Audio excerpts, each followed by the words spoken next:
அப்பாவுக்கு சொந்தமான ஜனனா சாதாரணமாக யோசித்து பாருங்க. சாதாரணமாக ஒரு பிரைம் மினிஸ்டருக்கோ ஒரு சீஃப் மினிஸ்டருக்கோ ஒரு பிள்ளையா இருக்கும்போது எவ்வளோ பெரிய அது பாக்கியம், எவ்வளோ பெரிய ரேஞ்ச், அது எவ்வளோ பெரிய மதிப்பு மரியாதை இருக்கு.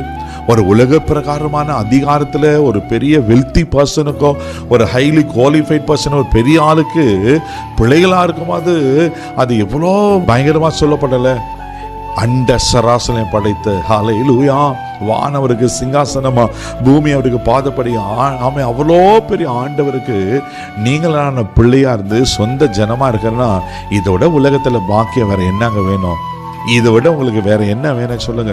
ஐயோ எனக்கு இது இல்லை அது இல்லை, ஆண்டவர் எனக்கு நன்மை செய்யல, இதெல்லாம் யோசிக்காதீங்க. நீங்க அவருக்கு ஜனமா இருக்கிறீங்க, அவர் பிள்ளையா இருக்கிறீங்க. ஆமேன். அவர் உங்களை பரிசுத்த ஜனமா தெரிந்து கொண்டிருக்கிறாரு. அதை விட வேற என்ன வேணும்? அதனால ஆண்டவர் நிச்சயமா ஆசீர்வதிக்க உண்மையில இருக்கிறார். அல்லேலூயா.